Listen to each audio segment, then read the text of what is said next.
Hi there, welcome to my YouTube channel. Continuing with the stories of India's success in the startup arena, I had spoken about the unicorns that the Indian startups are minting, and they're taking advantage of the big tech clampdown in China recently by the Xi Jinping government. Today I thought I'll tell you more about the reasons behind why Indian startups are going global. So I'll talk about how why India is able to create these great companies, and on the second part, I will talk about the strategies that the Indian startups are adopting as they make their way beyond the shores of India, and they are establishing companies in many parts of the world, and not just the Western world, even the Eastern world. So we will talk about all of that in today's video. So before we dive in, as usual, I would request you to like my videos. I would ask you to subscribe to my channel, to smash that notification bell so that you know every time I upload a new video, and also comment on my video so that I know what exactly you're looking at. Are my videos useful to you, and all of that. And also share my videos with people who you think would benefit from my research, from my analysis, and from my videos. So without further ado, let's dive in.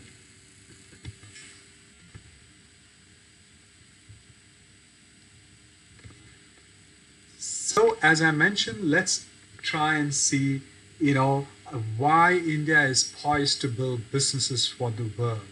So what are the great qualities that India has, which is enabling it to build these great companies in India and then for the world? First, India is a mega diverse country, which means almost every state is different from the other. You go 100 kilometers, 200 kilometers, you would see a different country almost. So it's that diverse. So tweaking a business for nuances to fit across India comes very naturally to Indians, and they have to do it, otherwise they can't survive in their own country, especially when you have such diversity across states, across people. So you have to build the business based on the requirement of each and every state, language, ethics, the sensitivities, all of that, the culture, everything. Hence, building global business models isn't difficult for Indian companies. The second point is India has the largest pool of talent in the world. You could potentially find talent for almost everything that you need, or every aspect of skills that you need. I myself have built my global delivery center, technology delivery center in Mumbai, in India, because I know the talent I could get in India.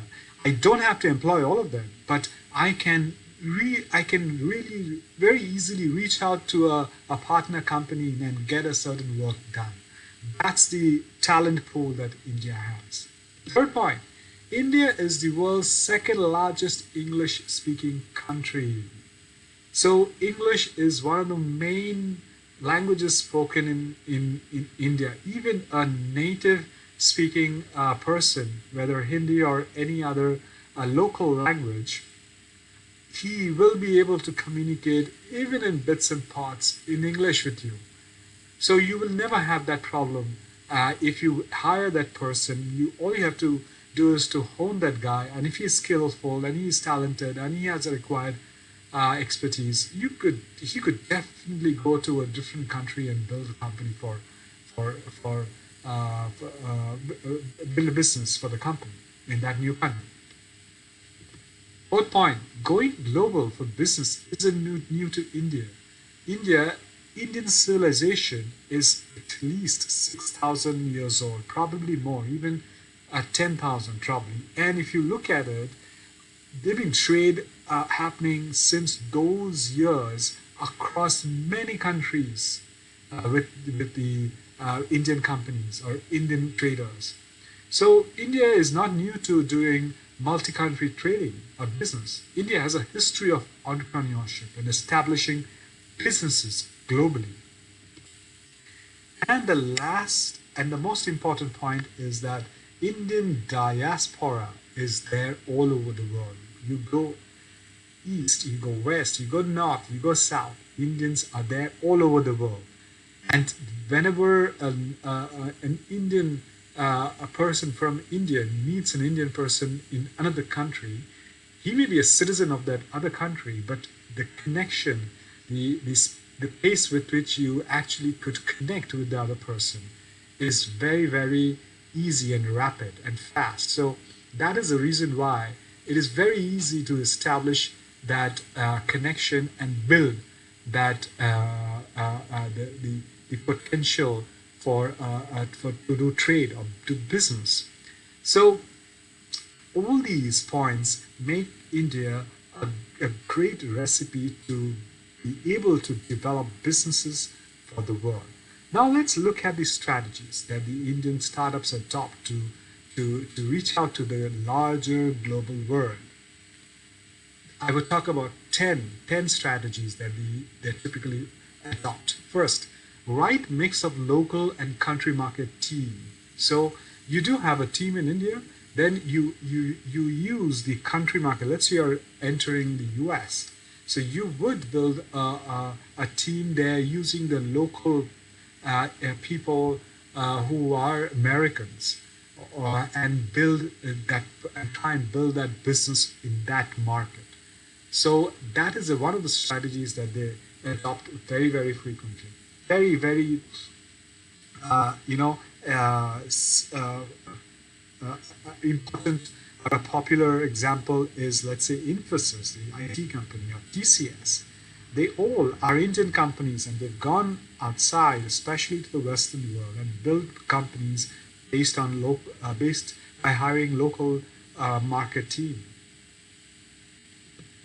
Gradual scale up. So they Indians would not do the big show off like the Americans would do.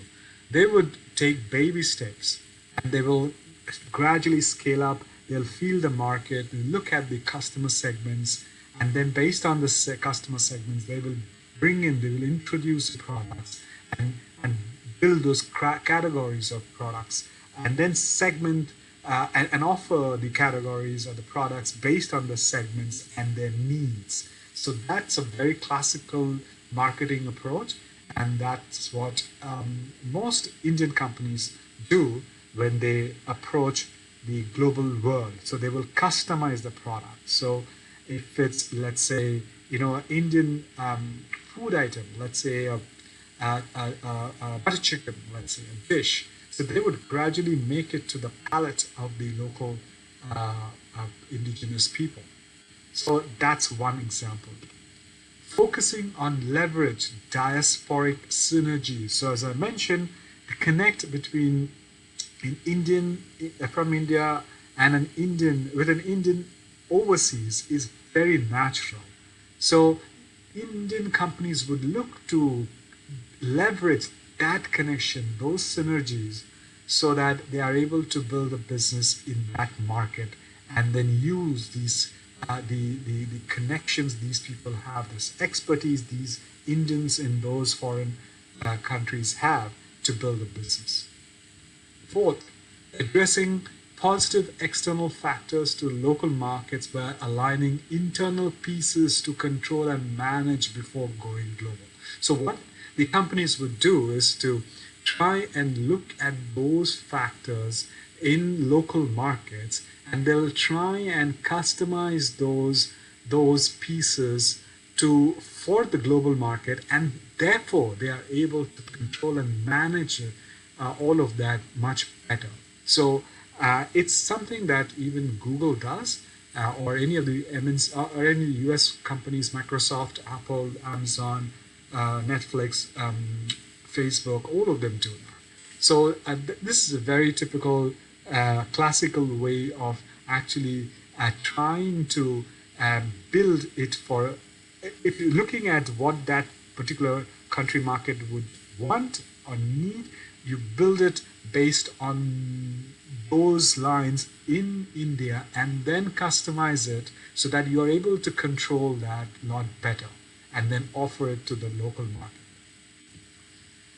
Fifth point, taking advantage of the psychic distance by entering the adjacent market. So one of the strategies that they adopt is to first look at entering those markets which are near India. So that's a psychic distance. So there is a familiarity.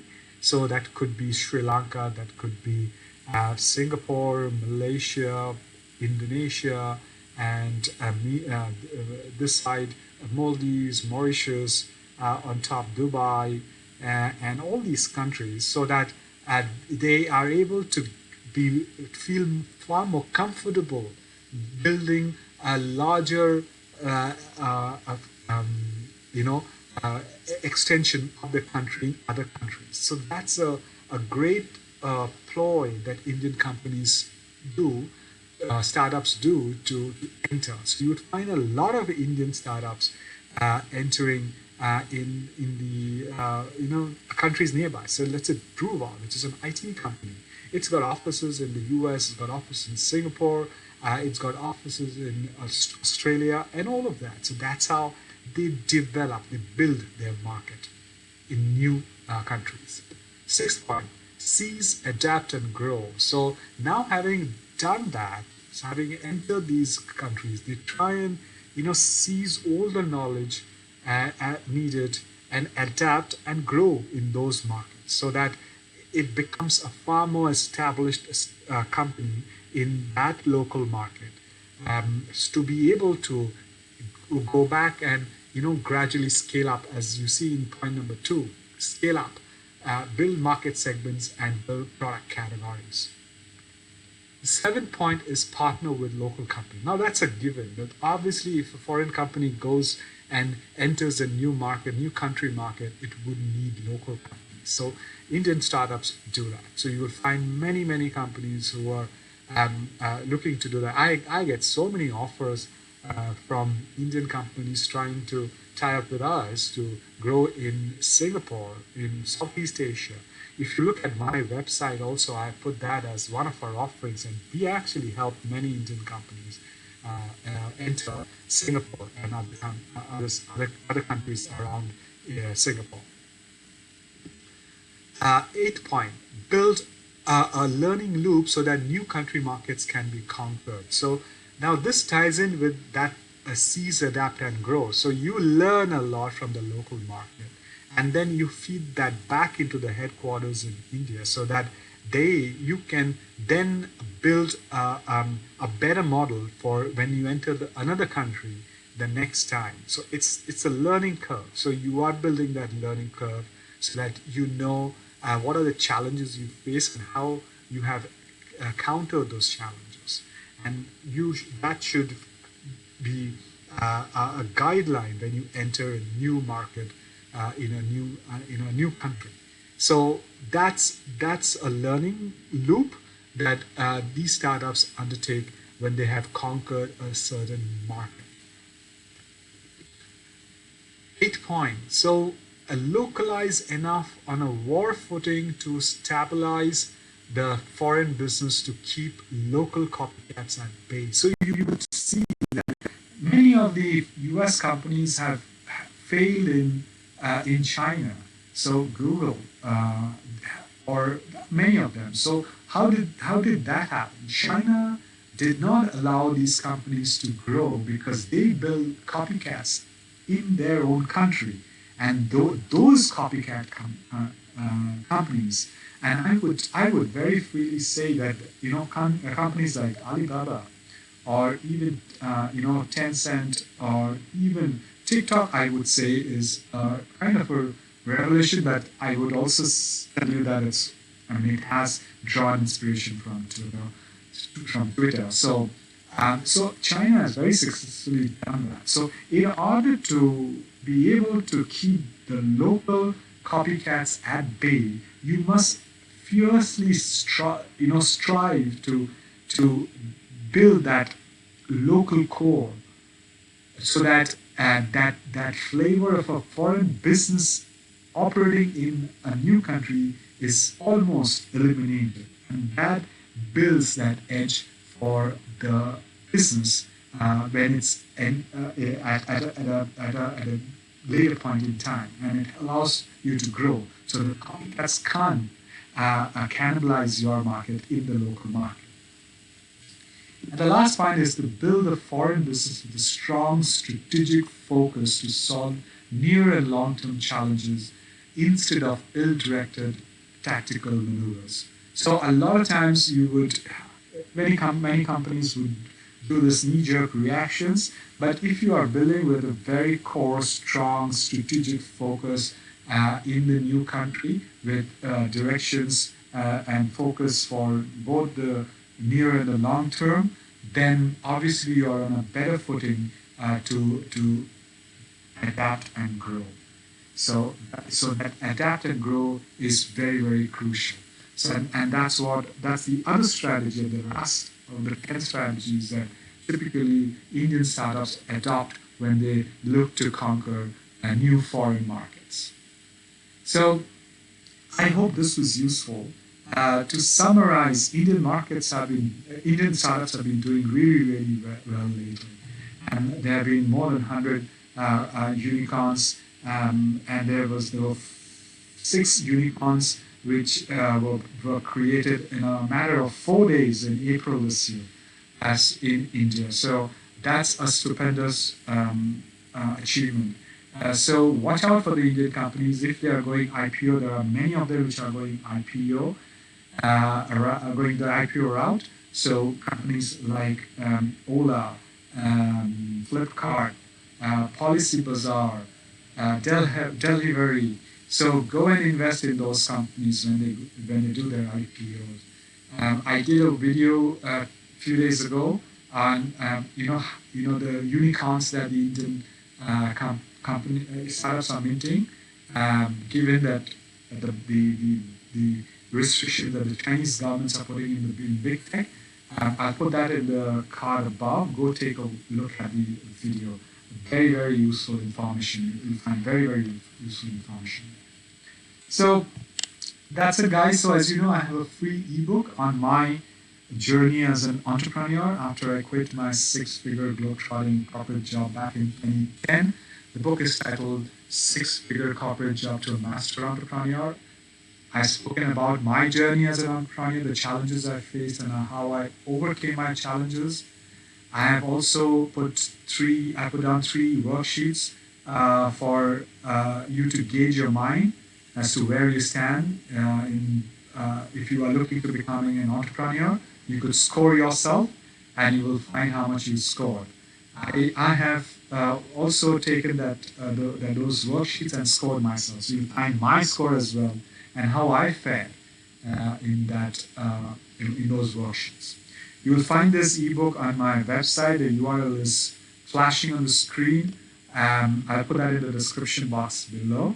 Please put in down your name and email address, and the link to download the ebook will be emailed to your inbox. So I hope you like that ebook. And well, thank you very much for listening to me. As you know, my name is Saurav Mukherjee. I'm a digital technology marketing leader with over 20 years of global experience. You will find my LinkedIn URL in the description box below. Feel free to connect with me. I regularly work with clients to look at solving their business, marketing, technological, financial, and marketing challenges. If you are looking to engage in me as your consultant, please write to me on LinkedIn message, or you could even write to me on the contact page of my website, whose URL will be in the description box below. And then we will get into a conference call and see how we can work together. So before I go, please like my videos, please subscribe to my channel, please smash that notification bell, please comment on my videos, and please share my videos with people who you think would benefit from my research and learning and my videos. So until my next video, please stay safe and stay healthy, and see you soon. Bye-bye.